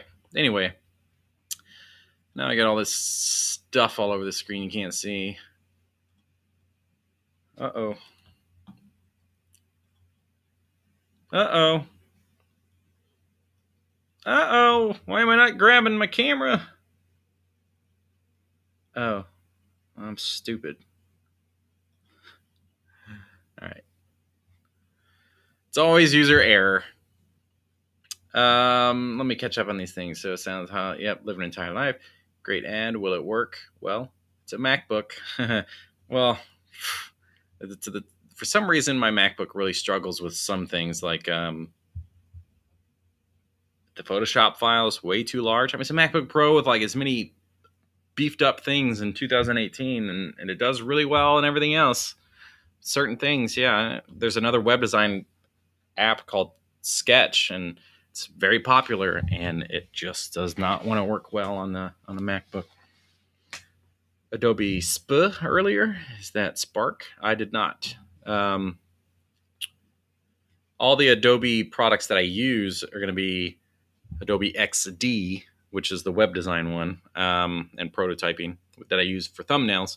Photoshop, Premiere, Illustrator. Do I use anything else? No, I think that's really it. I have the whole suite, but I don't use Spark or anything. Tech nerdy question: how much RAM do you use to run all the things? I know that if there's a fast way to look at that, let me know in the chat. Down in the chat, tell me how to check that real quick. And I'll look. I know that with Premiere, I changed the settings to like give it as much RAM as I could. But yeah, this is what my mess looks like in Adobe. I have all of these. I don't know why I'm on that thing. There. Yeah, I have all these little clips. The blue at the top, that's the video file. All the pink stuff, those are the different like graphics. So either something I've written, the text itself, the video or whatever, and yeah, so it gets pretty crazy with the amount of crap I have to throw in underneath there. Those drawings that I did, that I used for my banner images and stuff, but this dog is for the episode. So you guys kind of get a little sneak preview here. Apple icon in the top left hand corner of your screen. About this Mac. The window that opens will show your computer stats. Next to memory, you'll see how much RAM you're using. Well, I'm not seeing memory or memory. I mean, I know I have 16 gigs of RAM, but I don't know what's being used for all this stuff. Because I also have another monitor attached right now. Oh, I already know that I just need to go to system report probably. I mean, this is interesting, and I used to know how to do some of this stuff. And if Travis is watching, he's gonna be mad at me. He's gonna be mad. My memory, yeah, I don't know. It's two 8 gig things. 2133 on the megahertz DDR3. It's nothing showing me what's happening in real time. But any hoozle doozle.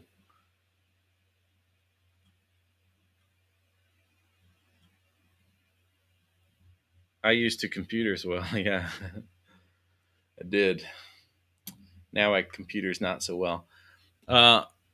Interesting thing about me and the skills I used to or don't have anymore. Yeah, I used to be super techie because I worked in Best Buy or because I worked as like a manager of cell phone companies and stuff. And so I had to know all the settings, where everything was. And now software updates or whatever, something happens on a phone, I'm like, I don't know where it's at. I used to know where every setting was. What's new? What's happening, man? Now I don't really know. And then let me just turn that for you so you can enjoy a cat while we're talking. But I think I have a lot of skills, but you can't see my hand, so I'm like gesturing. But it's like I can be like really good at this one thing, pretty good at another thing, and then just kind of like I can get by with a bunch of other stuff. And then if I go too far with like learning how to do Adobe Premiere, I'm gonna forget something else completely. Like dealing with Photoshop anymore versus back in college and stuff. I used to just be able to navigate super well in that and Illustrator. Now I barely ever touch those, and I hate using them. Activity Monitor app, and it will show you. Okay, Activity Monitor. I at least know how to do Command Spacebar. I'm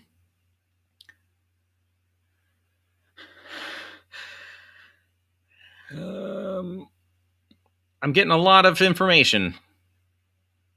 It's telling me I got 16. Memory used is 11.63. Cached files is 3.69. And swap used is 1.59. You know, I will say cached stuff and miscellaneous things on a MacBook makes me so mad because I don't know how to get rid of it. Don't.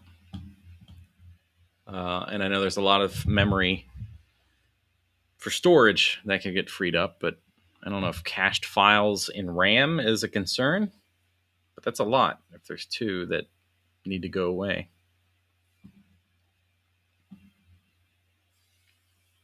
What else? So whenever I'm trying to do this in the wrong space.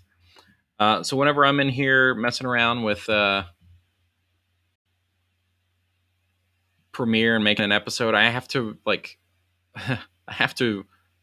copy a bunch of files over from the previous episode so that I can get my green screen effects and like clean that up, right? So which is great. So I don't have to like kind of do all this stuff from scratch anymore. But the new outro for the show, I used to stay on screen, and then when I would walk off screen, it would just stay up with like a big block, and it was basically like 20 plus seconds of wasted time where like people are going to click off, leave the show. So from watching some other shows, I've learned to kind of try this new style where it kind of shows you that's the end of the video, but I'm still talking, so I don't waste your time, hopefully. That's That's me in my life. I'm gonna get rid of that though. Unless anybody wants to see more of it, you let me know. Get this back. Whoop.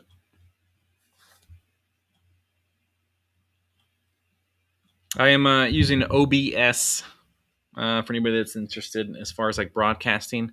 But because I dedicated way too early to restream, that's why I have that up in the corner still. So I'm kind of, it's a hybrid of using OBS and restream. But it opens up a lot of features and stuff in OBS, which is really, really nice. So if anybody's interested in this kind of thing for streaming games or whatever, OBS, look into that. OBS. If I said that enough times yet. I'm just getting rid of this. There we go. And any delay in my audio and my mouth moving, if that's happening, that's because of where I had to like also still broadcast in restream because I kind of committed too early. So the audio is running through restream and the video is running through OBS. So there is like a little bit of an awkwardness. But if I would have done this right from the start, it would sync up and be better quality, I think, as well. Yeah, because OBS will do 1080p even and higher, I think, even if you're using restream, like you want to send it to 2 places or more. There's a cat. And that I run you guys out of things to say. I'm sorry. I can talk a lot, but I do need a topic. I can talk too much, honestly.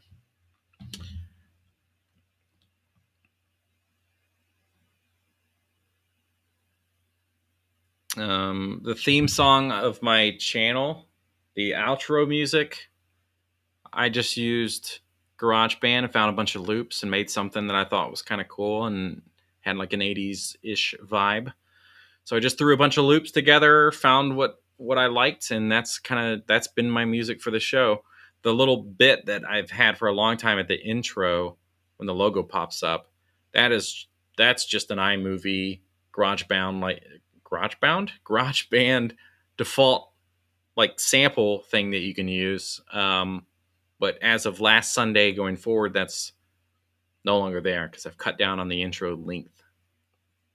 Ooh, that is a hot topic. Used to shop there a lot in high school. Wore a lot of band T-shirts. This would have been, 98 to 2002 when I was in high school. And did I say college or high school? High school. I would shop there all the time, get some band shirts. Almost always exclusively a black shirt with a band on it. Pantera, Metallica. And then I started changing a little bit. And I liked Incubus. And that's when I started to fall out of black T-shirts only because they made a lot of colorful shirts. And I bought one that was blue, and I was like, oh, this just looks weird on me. It's like, because I've only been wearing black shirts for like 2 years. What am I doing? Never had any big jeans with chains and stuff hanging off of them. And I never had any Jinko jeans. But my best friend in middle school and high school definitely had them. Nick Jeffrey, I'm going to throw you under the bus on that. He had the biggest pair of blue jeans that the pockets, he could literally, and I'm not making this up, that's why I said literally, he could fit a 2-liter of soda into his front pockets. That's how big they were. Battery's about to die. Good stuff, man. Hit me up later if you can. Sean, thank you so much. Have a great night, and thank you for coming. I definitely appreciate it. It's very kind of all of you. Oh, man. Well, it's been nice. I mean, I somehow talked until 7, which I didn't know if I could do. That's not true. I can talk. I can just keep going. Actually, when I end the stream, I'll probably still be talking about stuff. Obviously, talk about everything that happened today on the stream. So I'll do a live stream about the live stream so I can sum it all up. Well, I think it's I'm gonna have to disappoint all of you and say goodbye. I mean, it's been fun, and I am very thankful again to everybody that showed up, questions and conversations. And if you are not familiar with the show, why aren't you? Why aren't you familiar with the show? Um, you could follow it on any social media. It's all out there. If you like it in bite-sized stuff, Instagram and TikTok would be great options for you. Facebook just kind of gets a dump of everything, the full length and the clips. But if you like long form content, YouTube, go over there, subscribe, watch, like, comment. What else do I want to say? Let me know any thoughts. I mean, I'm very open to this stuff. The people have left some comments in the past that, like I said earlier, the guy was like, well, "This is a very you're trying too hard," and I was like, "Yeah, I think I used to do that," and you're right. And this video is early, and um, I gotta, kind of build a relationship of whatever out of that. But yeah, I like feedback. Joel's been very helpful with that too on thumbnails. So any feedback is greatly appreciated. And I'm gonna try throwing in some music in the background on a video or two. I really want it to work in YouTube Studio so that if I don't like it, I can just remove it. Because if I have to add it, and it lives with audio forever. But yeah, watch some episodes, whatever topic you think is interesting, and let me know some challenges you had with it. Like if you couldn't stick around for the whole thing, what was it? Did it just seem to be boring at some point, or I'm not doing enough to like grab your attention? I mean, some of you all stayed here for a live video way longer than my episodes.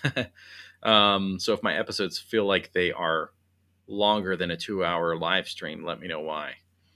But thank you all. I love you. And we'll see you next time. How do I stop this thing? I'm still looking.